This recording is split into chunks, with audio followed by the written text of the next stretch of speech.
Next up, we're going to take... We have got John Vellinga from Multicultural Bevco here, and we're sampling something that's right up my wheelhouse, Ukrainian vodka, right from Ukraine. Now, before we get into the tasting of this stuff, give me a little history lesson, or perhaps give our viewers a little history lesson on vodka. Well, you know, first of all, actually, when we say it's from Ukraine, we're actually a Canadian company, but we own this brand. And we decided to have it made for us in Cherkasy region of Ukraine, because it turns out that's the birthplace of vodka.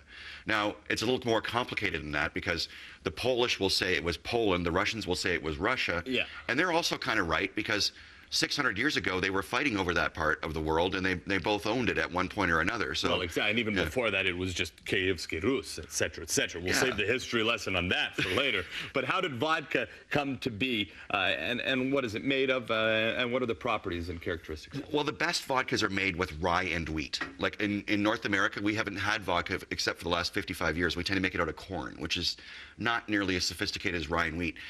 So what you make it out of is important. Really important is the water. So, for example, where Slava Ultra Premium is made in Zolotonosha, it was very famous for its water source. So water for making vodka needs to be from the ground. It needs to be from artesian mineral water. So. Cool. Okay, well, that's awesome. Now, you guys were, last week we had the big King of the Kubasa thing at Pearland Park, and as part of that, they had this, the vodka experience, and that's basically what you're going to do for us right now, kind of a mini version of that. A watered-down version of that. Yeah. Let's get to it. I mean, I did happen to bring my own shot glass. I love that. Because it has to happen. But what are we looking for when we're tasting a vodka? Well, the first thing you'll notice with Slava is we actually take the center cut of the distillate, which means it's the sort of, they call it the sweet spot. It's more flavorful, but it doesn't have that boozy aroma, and it doesn't have any burn.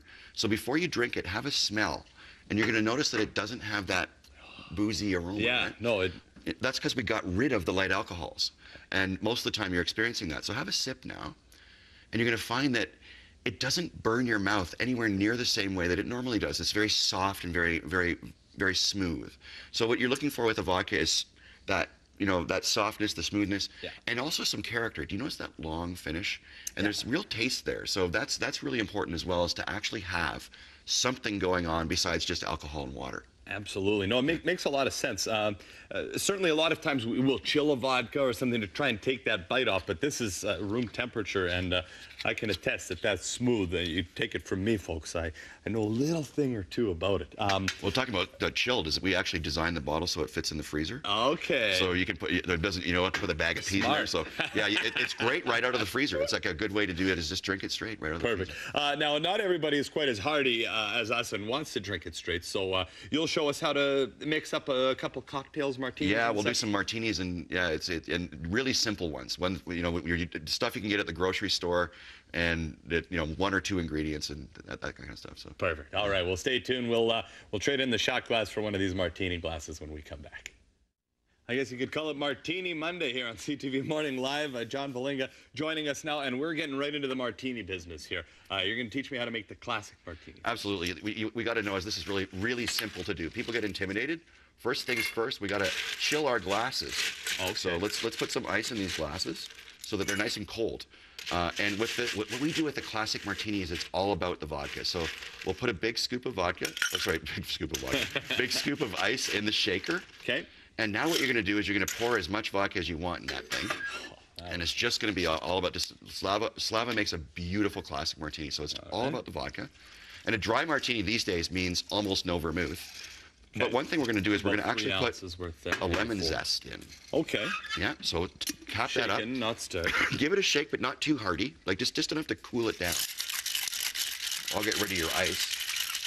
And I'm going to show you a little magic trick here. Instead of putting vermouth in the shaker, like, so what's going on with the vermouth, we actually put it in like an atomizer. Okay. So here's a little squirter bottle, and we're going to actually shoot the vermouth. Vermouth aeration. Into the glass like that.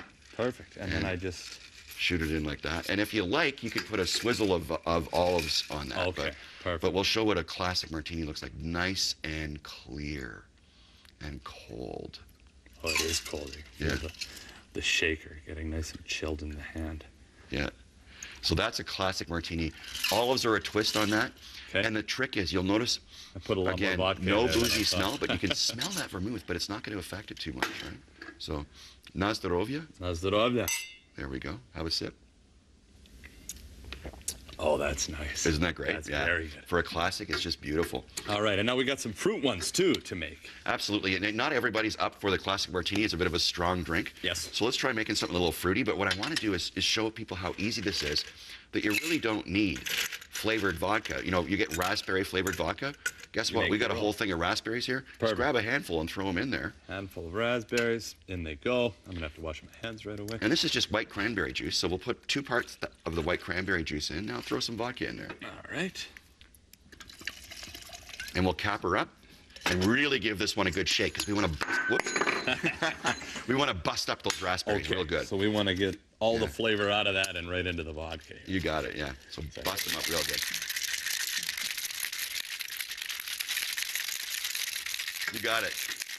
Perfect. So now give it a pour and see what happens. Oh, there we go. really shook it up. That's good.